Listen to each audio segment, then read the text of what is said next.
50 kilometres, ఇక్కడ 50 kilometres ఉంటుంది, ఇక్కడికి వచ్చేసరికి 15 కిలోమీటర్సే ఉంటుంది.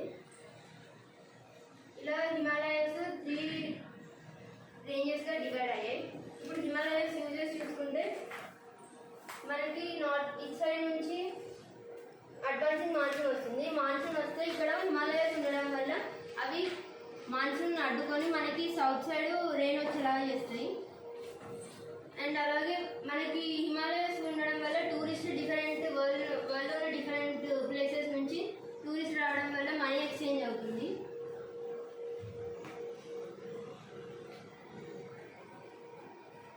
అలాగే ఇక్కడ ఫారెస్ట్ ఉన్నాయి, ఆయుర్వేదం, మెడిసిన్స్ ఇంకా చాలా ఉన్నాయి.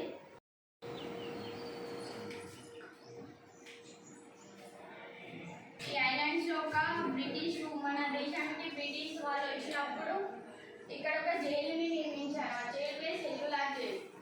ఎందుకంటే బ్రిటిష్ వారికి ఎదురు వెళ్ళిన వాళ్ళందరినీ ఇక్కడ ఉండే జైల్లో బంధించేవారు. ఎందుకంటే ఇక్కడ నుండి ఇక్కడికి రావడానికి చాలా దూరం కదా, అక్కడ నుండి తప్పించుకోవడం ఇంపాసిబుల్. దేశానికి స్వాతంత్రం వచ్చినా కూడా అక్కడ ఉన్న ప్రజలు మన దేశానికి ఎలా రావాలో తెలియక అక్కడే ఉండిపోయారు. 32 ఐలాండ్స్, ఇవి 572 ఐలాండ్స్.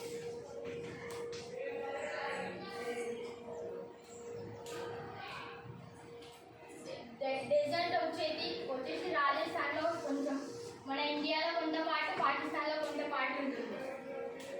డెజర్ట్ రాజస్థాన్లో వెస్ట్ సైడ్ ఉంటుంది, Thar desert. It is known as the Indian great desert. And ఈ డెజర్ట్కి ఇటు పక్క రెయిన్ఫాల్ ఉంటుంది. అంటే ఇక్కడ అరవాలి మౌంటైన్స్, అరవాలి హిల్స్ ఉంటాయి. ఈ హిల్స్కి ఇటు పక్క డెజర్ట్ ఉంటుంది, ఇటు పక్క రెయిన్ఫాల్, ఇటు పక్క ఇంకా వేరే సిటీస్ ఉంటాయి. అండ్ దీనికి పైన చెప్పారు కదా, ఆస్ట్రియాకి చెందిన ప్రిన్స్ ఆర్చుడికి ఫ్రాన్స్ ఫెర్డినాండ్, ఈయన ప్రిన్స్. ఈయనకి మ్యారేజ్ అయింది ఎవరితోటి? సోఫియాతో. సో ఇది వీరిద్దరు ఏంటిది, ఆర్చుడికి ఫెర్డినాండ్ అండ్ బోస్నియా ఇద్దరు కలిసి బోస్నియాకి వెళ్ళారు. సో సెర్బియా, ఇప్పుడు ఆస్ట్రియా ఉంది కదా, ఆస్ట్రియానే రూలింగ్ చేస్తుంది బోస్నియాని. సో బోస్నియాలో కొందరు సెర్బ్స్ ఉంటారు, అంటే సెర్బియా జాతికి చెందిన కొందరు సెర్బ్స్ బోస్నియాలో ఉంటారు. ఆ సెర్బ్స్కి ఆస్ట్రియాలో రూలింగ్ నచ్చదు. సో ఇద్దరు ఆర్చుడికి ఫెర్డినాండ్, సోఫియా ఇద్దరు ఇక్కడికి వస్తే ఓకే ఆయన చంపేస్తాడు. సో ఆస్ట్రియా చంపేస్తారు కాబట్టి ఆస్ట్రియా క్వశ్చన్ చేస్తుంది కదా, ఎవరైనా ఎందుకు చంపేస్తారు, వాట్ ఇస్ ద రీజన్ అని అంటారు కదా. సో అడిగినప్పుడు సెర్బియా అన్సాటిస్ఫాక్షన్ రీజన్ చెప్పింది. ఏంటంటే మాకు తెలియదు, బోస్నియా మీ కంట్రోల్లో ఉంది కాబట్టి మీకే తెలియాలి, మాకు ఎలాంటి తెలియదు అని అన్సాటిస్ఫై. ఇటు ఇటాలియన్ ఫాసిజం, జర్మన్ నాసిజం దేశాలకి నష్టాలు వచ్చాయని తెలుసుకుంటాం. అసలు రీజన్స్ ఏంటి, అసలు ఫస్ట్ వరల్డ్ వార్ రావడానికి రీజన్స్ ఏంటో ఈరోజు తెలుసుకుంటాం. ఫస్ట్ వరల్డ్ వార్ రావడానికి aggressive nationalism is the first reason. Aggressive nationalism. అసలు నేషనలిజం అంటే ఏంటి? ఇప్పుడు ఒకరికి తన దేశం మీద తనకి ఇష్టం, రెస్పెక్ట్, గౌరవం అన్నీ ఉంటాయి. కాకపోతే ఎట్లా అంటే తన దేశం తనకి, నాకు దేశం నుంచి ఏమొస్తుంది కాక నీకు దేశానికి ఏమి ఇవ్వాలని ఉంటుంది, అది నేషనలిజం. కానీ ఎక్కువ ఉండకూడదు, ఎలా అంటే ఎక్స్ట్రీమ్గా పోకూడదు. అగ్రెసివ్ ఎక్స్ట్రీమ్గా తన దేశం మీద తనకి ఇంట్రెస్ట్ ఉంటే సో దాన్ని అగ్రెసివ్ అంటే తనకి రెస్పెక్ట్ అని ఉండాలి, కానీ అది ఓవర్గా ఉండదు. కాకపోతే ఇక్కడ ఏంటంటే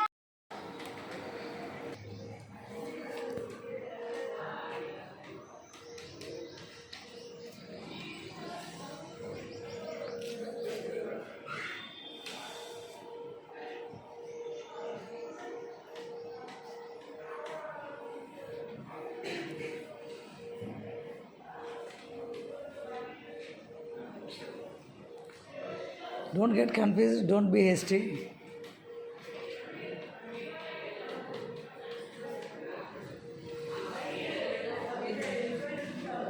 Hey boys, don't make a noise.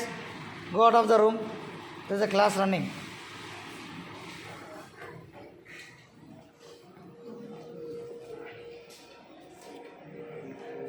Sir follows rules and regulations follow.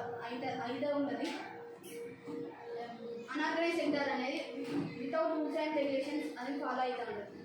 Organise sector ఒక కరెక్ట్ ప్రాసెస్ అండ్ ప్రొసీజర్తో అయితే ఉంటుంది. అన్ఆర్గనైజ్ సెక్టర్ అనేది ఏం ప్రాసెస్ ఉండదు. ఎగ్జాంపుల్ ఏంటిదంటే organise sector first entrance exam రాస్తాం, తర్వాత ఇంటర్వ్యూ తీసుకుంటాడు, తర్వాత జాబ్లోకి జాయిన్ చేసుకున్నది లేదా అనేది వాళ్ళ పర్ఫార్మెన్స్ బట్టి ఉంటుంది. బట్ అన్ఆర్గనైజ్ సెక్టర్ అనేది ఎవరైనా పిలిస్తే పోవడం లేకపోతే వాళ్ళు ఆ పని దొరకబట్టుకొని పోవడం మాత్రమే ఉంటుంది. ఆర్గనైజ్ సెక్టర్ అనేది జాబ్ సెక్యూరిటీ ఉంటుంది. అన్ఆర్గనైజ్ సెక్టర్లో జాబ్ సెక్యూరిటీ ఉండదు. ఆర్గనైజ్ సెక్టర్లో హెల్త్ పేమెంట్స్ ఉంటాయి, మళ్ళీ ఎక్స్ట్రా వర్క్కి పని చేస్తే ఎక్స్ట్రా పేమెంట్ చేస్తారు. అలా అన్ఆర్గనైజ్ సెక్టర్కి అలా ఉండదు. ఒక హెల్త్ ఆర్గనైజ్ సెక్టర్కి పెన్షన్స్ ఇస్తారు, అన్ఆర్గనైజ్ సెక్టర్కి పెన్షన్స్ ఇవ్వరు. ఆర్గనైజ్ సెక్టర్లో ఓన్లీ 8% పీపుల్ మాత్రమే పనిచేస్తున్నారు. అన్ఆర్గనైజ్ సెక్టర్లో 92% పీపుల్ పనిచేస్తున్నారు. దీనికి రీజన్ ఏంటంటే చదవడం బాగా, అంటే చదవడం పూర్వకాలంలో చదవనీయకపోవడం అనేది ఒక రీజన్. ఇంకా లాభం జరిగింది, ఎవరి సెల్ఫ్ కాన్ఫిడెన్స్ పెరిగింది అనేది మనం ఇక్కడ నేర్చుకోబోతున్నాం. మెయిన్గా 5 రీజన్స్ ఉన్నాయి. ఫస్ట్ వన్ ఈజ్ ఎంతమంది పీపుల్ చనిపోయినారు. ఎందుకంటే మనం చేసింది యుద్ధంలో చాలా మంది పీపుల్ చనిపోతారు. అట్లనే మన ఫస్ట్ వరల్డ్ వార్లో దాదాపు 10 మిలియన్ పీపుల్ అంటే 1 కోటి మంది వరకు చనిపోయినారు. సెకండ్ వరల్డ్ వార్లో 20 to 25 అంటే 2 కోట్ల మంది వరకు చనిపోయారు. అందులో ఫస్ట్ వరల్డ్ వార్లో మన Indian soldiers 75,000 people, second world వార్లో 87,000 పీపుల్. ఇంతమంది ఇండియన్ సోల్జర్స్ చనిపోయినారు. అసలు మనము వరల్డ్ వార్స్లో పాల్గొనడానికి కారణం బ్రిటిష్ పీపుల్. వాళ్ళు అప్పుడు మనల్ని పరిపాలిస్తున్నారు కాబట్టి మన ఇండియన్ సోల్జర్స్ని వరల్డ్ వార్లోకి తీసుకెళ్లారు. అందుకని మనం ఇండియన్ సోల్జర్స్ని కోల్పోవాల్సి వచ్చింది అప్పుడు చాలా వరకు.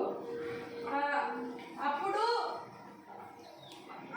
అంటే అంత యంగ్ ఏజ్ మెన్ చనిపోయినారు.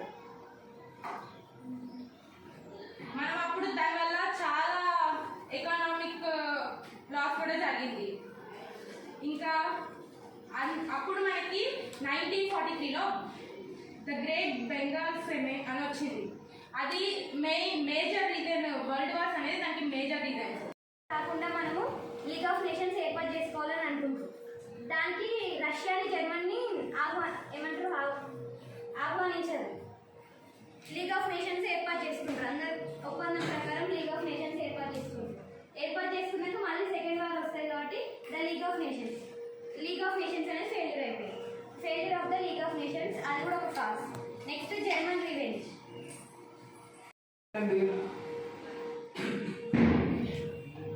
చాగంటి ఐలమ్మ, రావి నారాయణ రెడ్డి ఎందరో మహనీయుల వల్ల మనం ఇలా ఈ తెలంగాణ గడ్డలో జీవిస్తున్నాము. 41లో ఉన్నది. దీంట్లో కొంచెం తెలంగాణ ఉంది, కర్ణాటక ఉన్నది, మహారాష్ట్ర కూడా ఉంది. ఔరంగాబాద్ ఇది చాలా ఎలా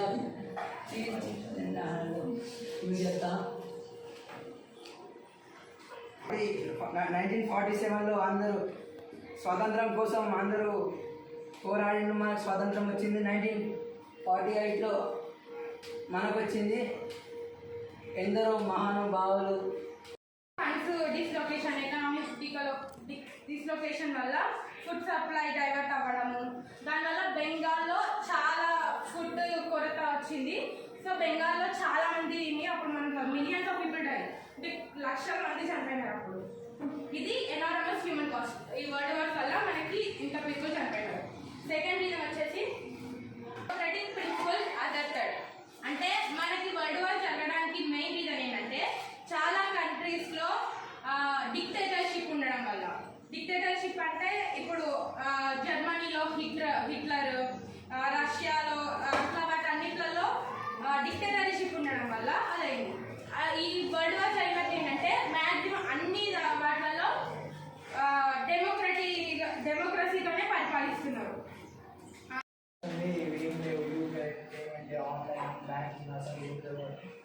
మనకి ఇప్పుడు వచ్చాయి గ్లోబలైజేషన్ ద్వారా ఇంప్రూవ్ లైఫ్ స్టైల్. దీనివల్ల మనకు ఇండియాలో చాలా లైఫ్ స్టైల్ ఇంక్రీజ్ అయింది. Indian gains access to international brands, better health care and education. This poster to global culture broad and perspective and enhanced living standards. దీనివల్ల మన లివింగ్ స్టాండర్డ్ చాలా పెరిగాయి. Challenges for Dubai globalization. Globalization వల్ల మనం challenges face చేయాలి.